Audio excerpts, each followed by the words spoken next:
Well, Gunther's the biggest villain in WWE history, and I like it. He started off tonight with a promo in the middle of the ring. All he really said was, I made John Cena tap like a little bitch. And he was booed up and down. He left the ring and came back several times just to pose. It was kind of amazing. I love them leaning into this. I don't know if this was the plan all along, was for him to become this always booed heel. People even started doing the "you tapped out" chant at one point, but like it didn't get enough traction because people were just too upset at him. So they just kept booing him. The boos got louder than the "you tapped out" chants. I love it. That you tapped out chant just needs to go away. Because okay, whatever, he tapped. Who cares? This dude retired the biggest babyface in WWE history. He eventually left the ring, and even on his way out, it was really stupid because he got stopped by all of the baby faces in the back, like Otis and Tozawa, and they like gave him mean looks, and he's just like, "What are you gonna do about it?" The part that didn't make sense to me was in storyline, he is a WWE superstar who had a match against another WWE superstar in which he beat that WWE superstar. And yeah, sure, it was John Cena, but like that's the point of the match, right? Is he wants to win the match and he made John Cena tap out. So then Adam Pearce confronts him and he's like, "You're an asshole. Why would you come out and say that?" Because he made John Cena tap out. That was the point of him wrestling, was to beat John Cena. Just in storyline, that was just like, why is this a big deal, Adam Pearce? Anyway, Adam Pearce is like, "You're not going to be needed for the rest of the night, so get out of here." And then he goes to leave, and AJ Styles is waiting by his car. And I just love the imminent threat of Gunther being the guy who also retires AJ Styles. As he was leaving, as he was driving away in his car, he rolls down his window, he looks at AJ, and he just does one of these. And I love the idea because we know that AJ Styles is retiring this year, right? We've already kind of been told. We've been told that this is kind of his goodbye year in 2026, not this year, 2026. So I love the idea of Gunther being the guy who puts all of these old guys out to pasture, right? He's the guy who retires all of these WWE old dudes who are retiring and who are on their way out. Just feed them to Gunther. So I hope AJ Styles' career also ends at the hand of Gunther, because that's just who he is now, right? He is the true legend killer. I love this. Hey, since you're here, might as well subscribe, right? Honestly, Monday Night Raw wasn't all that great today. Like, we had that Gunther thing, which was pretty good. We got the Masked Man reveal, which, surprise, it was Austin Theory. It was Austin Theory all along. Surprise. Yep, I'm going to say it right here because it came to the surprise of absolutely no one. The Masked Man was Austin Theory. But it still isn't clear whether or not he's aligned with the vision, because Paul Heyman is still like, listen, that's not my guy. So I don't know if he's going into business by himself, trying to align with the vision, and like maybe this will get him in. But like by his own accord, he wasn't really approached by Paul Heyman or anything. He kind of just took it upon himself and wants to join the Vision, and he definitely is going to become a part of the Vision. But the whole thing of like whether or not Paul Heyman went and recruited this guy is kind of confusing, and I wish they would just Paul Heyman would be like, "Oh yeah, no, that's my guy." So it's unclear if Paul Heyman is like being coy with Adam Pearce and like pretending like Austin Theory isn't someone that he went out to recruit. So we'll see where this goes. But I'm glad we finally got the reveal. See, and that's the problem. They waited so long for this reveal that after 3 weeks, we knew it was Austin Theory, and we just didn't care. If it would have happened that same night, if Austin Theory would have gone into the War Games cage, right, stomped CM Punk like he did, waited outside for Bron Breakker to spear him, 1, 2, 3, and then unmask, this would have been a much better reveal, right? It would have been an in the moment, like, oh man, hell yeah. But we've all had our time to analyze it and to think about it and to throw out ideas and to just all come to the same conclusion that it was Austin Theory. So when he unmasked today, big surprise, no one cared. It just, WWE really shot itself in the foot with this, and I guess I see what they were trying to do. They were trying to do a long term thing, and I think they kind of just gave up on that So this week they just unmasked him. He came into the ring during the main event. The main event was Logan Paul against Rey Mysterio. He stomped Rey Mysterio again. This time he like went up to the Raptors and he just kind of stood there. And I knew that they were going to unveil him because the spotlight stayed on him. So as Bron Breakker is waiting in the ring for CM Punk, because CM Punk came out to save Rey Mysterio. As Bron Breakker is waiting to spear CM Punk, he spears him. The spotlight's on Austin Theory, and then he unmasks himself. And surprise, it's Austin Theory. I don't know what kind of reaction WWE was expecting. I don't know what they were trying to do with this. Like I said, I don't know if they wanted us to scream and shout, "Oh my God, I can't believe it's Austin Theory," because we already knew it was Austin Theory, and this was honestly 2 weeks too late. Speaking of CM Punk, hell of a promo tonight where he finally responded to Bron Breakker, right? Basically told him to keep his wife's name out of his mouth because this is about to get personal and not all business. I love when he's like, bring your idiot dad and his even stupider brother, like calling out the Steiners, which is making this a blood feud, and I am all about it, right? Even at the end, after Bron Breakker speared CM Punk after that whole Rey Mysterio match, he was like, keep my family out of your mouth. I forget what he said, right? But essentially he's like, next time you talk about my family, you're not going to be walking straight. Something stupid like that. Something in a Steiner way. But I like that they're kind of leaning into this whole blood feud thing with both of them because Bron Breakker obviously brought up AJ Lee. So CM Punk brought up Bron's dad and uncle. So I love it. I can't wait for this January 5th match, especially now that we have another member for the Vision.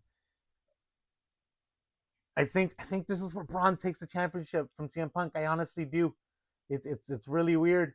It's really weird for me to say because I'm a CM Punk guy, but I think Bron Breakker should and will take that championship away from CM Punk. So it's gonna be a great first Monday Night Raw of the year.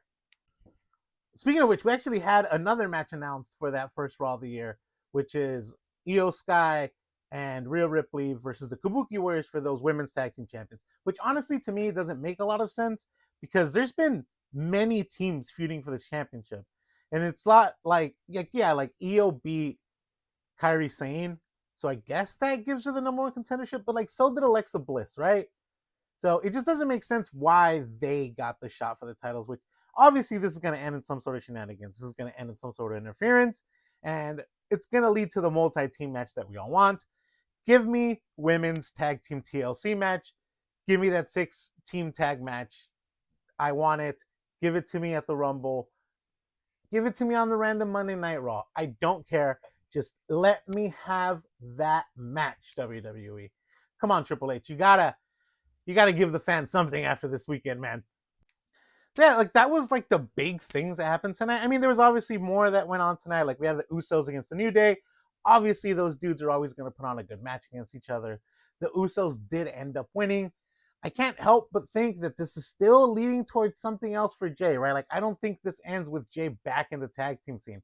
I don't think this ends with the Usos being tag team champions again. It just doesn't seem like where they want Jay to go. And honestly, I don't think I want Jay to go either, right? Like, you made him a single star. Let's figure it out. Let's do something with him. Let's make him a heel. Let's make him a super babyface. Let's do something with him, right? But sending him back to the tag team scene, that's just not it for me, WWE. We also got Maxine Dupree against Ivy Nile. So we're pushing this whole Maxine Dupree is, intense now. She's been training with Natty. The match was fine. Maxine honestly looked so much better than she has in the past. I still can't buy into that like tough guy persona that she has. She did win tonight. She made Ivy Nile tap out. I just can't buy into it yet, but we'll see. I like that they're building something for her, right? And I mean, eventually she's gonna lose that title to, I don't know, but see, that's the thing. That's the cool thing about it. Like I've said before, and I'll say it again. The cool thing about her holding the title is she can lose it at any time, and it's totally believable. I do think that eventually Natty's gonna turn on her, and that's gonna be that Intercontinental Championship match. And yeah, do it. Give it to me. So I like what they're doing with Maxine Dupree. I like that they're building her up. Maybe I'll buy into it eventually, but tonight wasn't it for me. We also got Stephanie Vaquer against Raquel Rodriguez. Fine match. I I don't think any one of us ever suspected that Raquel Rodriguez would dethrone Stephanie Vaquer. And it ended in a DQ because Nikki Bella got involved. This is, again, probably going to finish off in a multi-person match. Probably Liv will insert herself in somehow, some way, and that's going to start the whole kind of splitting off of the Judgment Day finally. I just want that feud with Nikki Bella to be over. Like, okay, fine, we gave her match. Great. She's not a believable heel. She's not a threat to anyone. She isn't my favorite in the ring. I would rather see Raquel Rodriguez have 3, 4, 5 more matches with Stephanie Vaquer than have another Stephanie versus Nikki match. So I don't know. This wasn't it for me. Like I said, it wasn't like it was a believable match. It wasn't like any one of us thought that Raquel would win. I honestly thought that Liv would somehow get involved, whether it would have been like maybe Liv would have done something that would have inadvertently affected Raquel Rodriguez, right? Like maybe she got involved and like accidentally hit Raquel instead of Stephanie Vaquer, and then Stephanie Vaquer takes advantage of her and takes the pin, or like gets involved but like knocks out the referee so she can't get the win. I don't know, something, right? I thought she was gonna get involved and like it was gonna be one of those like, oh, was this on purpose? Was this not kind of thing? But they didn't go that way. They went with Nikki Bella interrupting, and again, it's like no one cared about this. So I don't know. So, like tonight's Raw wasn't like a total miss for me. It just kind of went down the middle and just like nothing great about it for sure, right? Like, oh, I think the big reveal was supposed to be the big thing, but again, we all knew it was Austin Theory. Like Gunther's promo was great. I loved that whole segment. But like after that, it was like it started here and then the rest of it just kind of went. Punk's promo was pretty good. Like it was just like an average Raw, which honestly is better than most SmackDown. So I don't hate it, but we also got an attack by, for some reason, Rhea Ripley and Io Sky were going to come out to the ring, maybe to cut a promo on the Kabuki Warriors, since they're facing each other for the women's tag champions. But Rhea got attacked by Asuka. She got misted in the face, which was really clever because Asuka was in the crowd. So she got misted in the face by Asuka, and they kind of attacked both of them. So next week, we're actually going to get Rhea Ripley against Asuka. Fine. Can't hate on that match at all. We also got a segment in the back between the Grande Americano and Javon Evans, where basically the Grande Americano was like, hey, these two dudes, was it Rayo and Bravo, I think are their names? They don't get any love on Raw. Like, can they get a match? So Rayo is going to get a match against Javon Evans next week. Honestly, we just need to put Javon Evans on the main roster. I know that he's kind of back and forth a lot, but they kind of made it very clear today that he was still an NXT guy. They keep referring to him as like, oh, the NXT star Javon Evans.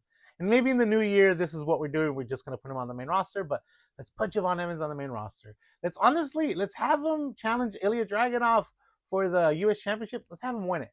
I don't know. Probably not, because that's headed towards something else, right? But have him beat Dominic Mysterio for the Intercontinental Championship. I don't hate that either. But Javon Evans needs to be on the main roster now, and WWE needs to take full advantage of this dude because he's young, he's talented, and he is so fun to watch. So there you have it. That was Monday Night Raw for this week. Like I said, not great, not the worst. Just kind of down the middle, which I think we've had some really good Raws this year. We've also kind of had some clunkers. That maybe not Raws, but definitely SmackDown. So this was somewhere down the middle. Didn't hate it, didn't love it. Just kind of going, just kind of going through the motions until the year ends, because that first Raw of the year is kind of setting up to be one of the biggest Raws